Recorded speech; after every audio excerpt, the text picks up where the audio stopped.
Tu es le créateur de ta vie, donc tu es le créateur de toutes tes épreuves, qu'elles soient vécues difficilement ou positivement, qu'elles soient vécues comme quelque chose d'atrocement douloureux ou comme quelque chose d'agréable au plus haut point. Tu es le seul et unique créateur de ta réalité, de ton expérience de vie. Et si tu veux comprendre pourquoi, comment ça se fait que tu te choisis des épreuves douloureuses, reste bien jusqu'au bout de cette vidéo.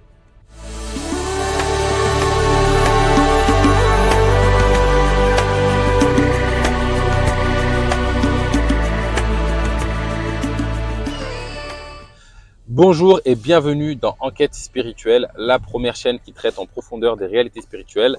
Je m'appelle Bakary Niakhaté et ici sur cette chaîne, je te parle de connaissance de soi et du divin, car c'est en s'éveillant sur ces questions que nous, l'humanité, nous allons bâtir un monde meilleur, nous rapprocher de Dieu et réussir notre passage sur Terre. Donc si toi aussi tu veux t'éveiller spirituellement, si tu veux grandir intérieurement, si tu veux te reconnecter au divin, deux choses à faire. La première, tu t'abonnes à la chaîne. Tu actives la cloche pour être sûr de ne pas rater les vidéos puissantes comme celle-ci que j'y partage chaque semaine. Et deux, va dans la barre de description et accède gratuitement à un test de personnalité. J'ai prévu pour toi un test de personnalité qui va te permettre de mieux te connaître, car celui qui se connaît vraiment connaît le tout. Ça étant dit, rentrons maintenant dans le vif du sujet. Nous sommes les créateurs de nos réalités, donc les créateurs de nos épreuves douloureuses, de nos souffrances, etc., etc., etc. Alors, je vais essayer d'aborder ce sujet en mode 360 pour que tu puisses comprendre les choses. Le premier plan, c'est de comprendre que nous sommes éternels. Nous avons toujours été et nous serons toujours. Et donc, nous sommes éternels, donc ça veut dire qu'à un moment donné, notre état de conscience était dans la conscience du tout. C'est-à-dire qu'on savait tout, on était dans la conscience, on était dans un paradis, on était en proximité avec notre être véritable, avec le divin. On était dans l'amour, tout ça, tout ça, tout ça.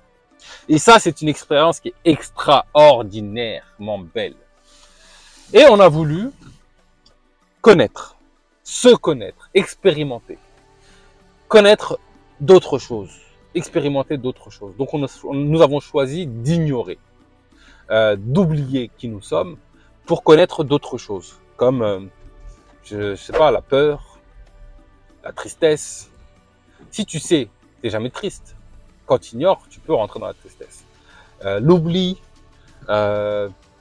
tout le spectre d'émotions qu'on peut vivre quand on expérimente la vie humaine, on le connaît parce que nous sommes ignorants, nous avons choisi d'ignorer. Donc on a choisi d'ignorer pour connaître l'ignorance, parce que c'est cool de ne pas savoir, c'est cool d'être dans la souciance, c'est cool d'expérimenter les choses.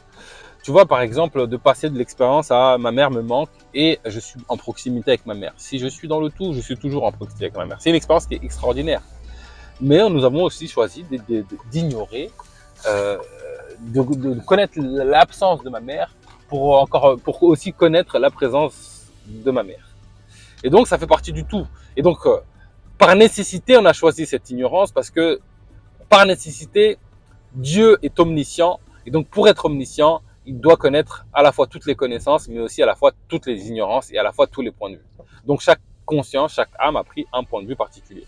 Donc, on a choisi d'ignorer un temps, et ce temps est arrivé à son terme. Au bout d'un moment, nous avons, en tout cas la plupart des humains qui sont dans cette expérience humaine avec nous, choisi de rentrer dans la reconnaissance de qui nous sommes. Nous avons choisi de nous redécouvrir par amour de nous-mêmes, par amour du divin, par amour de qui nous sommes. Et donc ça, c'est une intention profonde qu'on a posée. On l'a posée au-delà des cycles de réincarnation, parce que c'est pas que dans cette incarnation qu'on a posé cette intention. Si tu crois pas en la réincarnation, je t'invite à regarder ma vidéo sur la réincarnation. Ça peut peut-être t'éclairer sur cette question ou te donner des pistes. Moi, je crois fermement à la réincarnation. Peut-être pas forcément sur le plan terrestre, pour les âmes et pour tout le monde. Ça peut être pour moi ou pour une autre différent. Mais on a eu une vie avant une vie. Nous sommes éternels. Ça, c'est un truc que j'aime bien rappeler. Et donc, nous avons choisi de redécouvrir qui nous sommes. De rentrer dans notre être véritable, de revenir à notre nature profonde. Nous avons fait ce choix. Et donc, si je veux redécouvrir qui je suis, il faut que je fasse tomber tous mes voiles. toutes mes visions du monde erronées. Il faut que j'embrasse la vérité de ma personne. Et en fait, cette expérience passe, j'ai envie de dire, nécessairement par des épreuves et des douleurs. Et je suis sûr que tu l'as expérimenté dans ton expérience de vie. Je vais te donner un exemple concret. Par exemple, je suis sur le coude d'un pervers narcissique. Et en fait, ma femme me brutalise émotionnellement parlant, psychiquement parlant. Elle me torture et je me remets toujours en question. Je ne m'écoute pas, je souffre, je suis pas bien, etc., etc., etc., etc. Pourquoi je suis dans ça? Parce que j'ai un voile. J'ai un voile sur la réalité et donc tant que ce voile sera présent, je ne peux pas rentrer dans l'unité. Donc pour que ce voile tombe, la vie me montre cette expérience pour que je puisse voir. Et comme je suis puissant au-delà de toute limite, j'ai le libre arbitre de dire non, je ne veux pas voir et je ne veux pas agir même si malgré que je vois. À force de voir, comme j'ai un amour profond, tôt ou tard, je finis par voir en quoi c'est débile et je m'éveille en conscience et je dépasse l'épreuve. Et qu'est-ce qui se passe quand je dépasse l'épreuve? Je prends conscience que je suis souverain, je prends conscience que toutes les clés sont en moi, je prends conscience que en fait c'est moi qui a autorisé l'autre à avoir cette emprise sur moi et que je peux reprendre ce pouvoir. Je peux même culpabiliser de ça, mais bon, ça c'est un autre débat. Et donc quand je prends conscience de ça, je me libère, je vis un amour plus grand, il y a un voile qui est tombé, je suis un peu plus proche du divin. Sauf que ce qui se passe, c'est qu'il y a un autre dossier à traiter. Alors, on n'a pas une infinité de dossiers, on en a pas mal. Il faut qu'on les passe tous. Certains se feront dans la douleur et d'autres se feront dans la joie et dans le plaisir. Mais j'ai posé cette intention de voir mes voiles pour pouvoir les enlever et m'éveiller. Et donc, le meilleur moyen que je m'éveille, c'est d'être confronté à l'expérience qui va titiller ce voile, me le révéler. C'est comme un miroir. Je prends le miroir pour avoir une superbe coupe de cheveux. Bon, là, avec mes peu de cheveux, ça va être compliqué. Et quand je me mets devant le miroir, il faut qu'il me montre là où ça va pas dans ma coupe. Ici, ça va pas, ok, je nettoie. Ici, ça va pas, ok, je nettoie. Nous, c'est ce qui se passe. Si je manque de confiance en moi, je vais vivre des expériences qui vont me montrer que j'ai le voile du manque de confiance en moi. Je n'ai pas confiance en moi, je n'ai pas confiance au divin. Je vais vivre des expériences qui vont me montrer ça. Si je refuse de voir, j'ai tellement envie de m'éveiller et que c'est mon intention prioritaire, je vais m'attirer une expérience encore plus douloureuse qui va me forcer quelque part à observer ce voile que je me suis mis sur les yeux. Et donc, je vais vivre une expérience encore plus intense qui va me pousser, par amour de moi-même, à me reconnecter à la confiance en soi, à lever la croyance limitante, le voile qui me pousse à croire que je n'ai pas confiance, que je n'ai pas les capacités en moi à faire face à une situation. Et donc, je lève ce voile, je me rapproche de moi-même, je me rapproche du divin et je retourne petit à petit dans l'unité. Et donc, voilà pourquoi nous-mêmes, nous attirons, nous avons choisi de nous attirer nos épreuves. Nous avons choisi de nous attirer nos épreuves parce qu'au fond de nous-mêmes, nous le savons, au fond, que c'est en étant confrontés à cette épreuve que nous allons ou pas saisir l'opportunité de nous rapprocher du divin. Et donc, nous allons nous attirer l'épreuve parfaite, taillée pour nous, aux petits oignons, pour qu'on puisse s'éveiller. Et comme on s'aime on s'aime trop, on va pas se lâcher nous-mêmes. On va pas s'abandonner nous-mêmes. Toi, c'est une partie plus profonde de nous-mêmes qui fait ça. Mais c'est nous-mêmes. Et donc, comme on ne s'abandonne pas, si je dois passer par l'enfer pour trouver Dieu, je vais moi-même me jeter en enfer. Et tu vois, si je te pose la question avec une conscience plus grande, alors ce que je vais faire, c'est que je vais faire ça pour ton enfant, ton propre enfant. Si ton propre enfant, pour qu'il trouve le divin, la seule solution qui s'offre à toi, c'est de le mettre 5 ans en enfer. 5 longues années. 5 fois 365 jours. Si tu ne fais pas ça, il va demeurer dans une vie de souffrance, d'éloignement du divin. Il va jamais trouver l'amour du divin, l'illumination, etc. Il va rester dans l'ignorance, comme ça, voilà. Et se laisser balloter de souffrance à souffrance. Tu vois, comme on voit pour les humains lambda. Qu'est-ce que tu ferais? Est-ce que tu seras prêt à le mettre 5 ans en enfer pour qu'il puisse, au-delà après ces 5 ans, trouver le divin et être dans l'amour du divin, ne plus souffrir de quoi que ce soit? Ou est-ce que tu vas le laisser dans son ignorance? Alors, je te laisse libre de répondre à cette question, mais mon petit doigt me dit, parce que je me suis posé cette question pour moi-même, et comme je sais que tout est un, quand tu vas au fond du fond, tu arrives sur la même conclusion, tu vas choisir de mettre ton enfant en enfer. 5 ans, même s'il va souffrir. C'est un acte d'amour. Alors, les épreuves sont aussi une forme d'enfer. Et donc, nous créons ces formes d'enfer parce que nous avons compris au fond de nous-mêmes que ces formes d'enfer sont des opportunités de veille. Le truc, c'est que nous avons le libre arbitre. On ne peut pas enlever le libre arbitre à une conscience. Et donc, je peux faire 10 ans en enfer et toujours ne pas choisir de m'ouvrir en conscience sur la vérité de mon expérience. Je peux. C'est comme ça. C'est la toute puissance de notre être qui veut ça. C'est une fatalité de la vie. Et donc, je peux me maintenir dans l'ignorance de qui je suis des siècles et des siècles et des siècles et des siècles et des siècles. Le temps qu'il faut. Et en fait, tant que je vais me maintenir dans l'ignorance, je vais m'attirer des boucles. C'est ça les boucles qu'on vit. Des boucles plus intenses.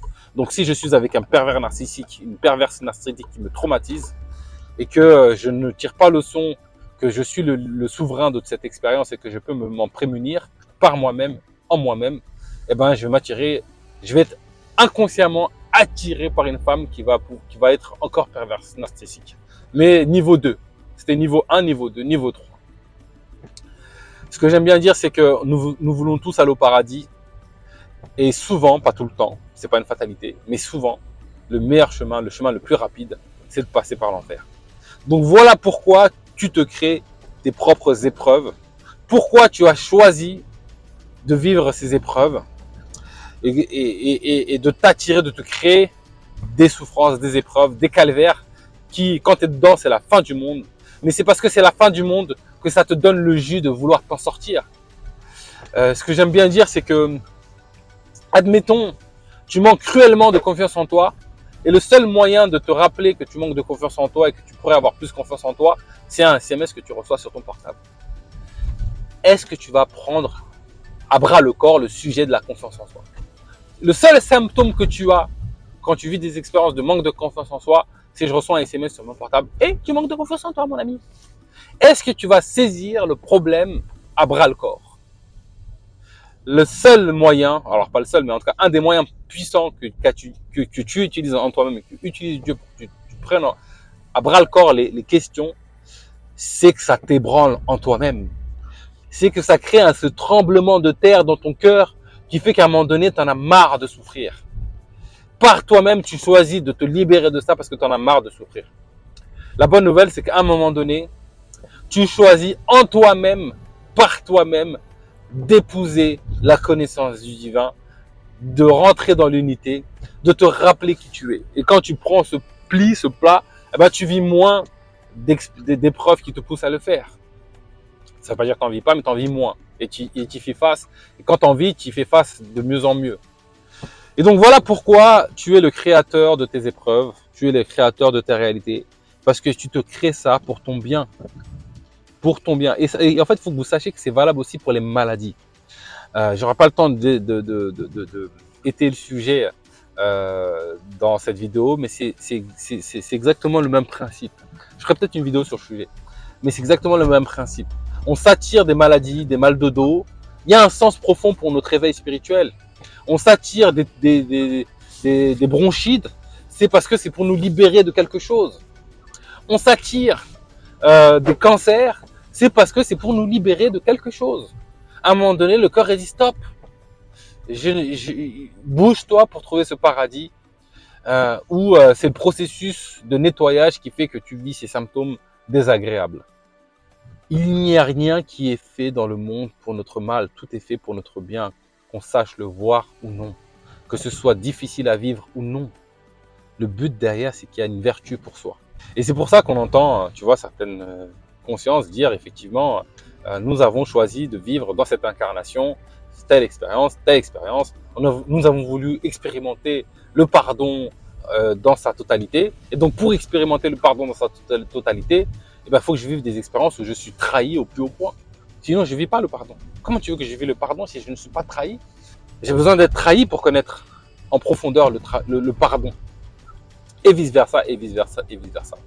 Et donc, si tu étais conscient, tu t'enverrais les mêmes épreuves que tu vis et dans lesquelles tu es au plus mal point. Si tu avais le choix et que tu comprenais ce qui se joue, tu signerais tout de suite. C'est ça que je veux pour moi. La preuve en étant, c'est que tu t'es créé ça toi-même. Et donc quand on dit qu'on est créateur de notre réalité, c'est pas que dans le sens vertueux de la chose, c'est aussi dans le sens des épreuves. Voilà, c'est tout pour aujourd'hui. Dis-moi en commentaire ce que ça éveille en toi, ce que tu en penses. Et partage la vidéo. S'il y a des consciences qui ont besoin d'entendre ce message, plante la graine, partage. Elles prennent pas, mais partage. Nous avons besoin de s'éveiller.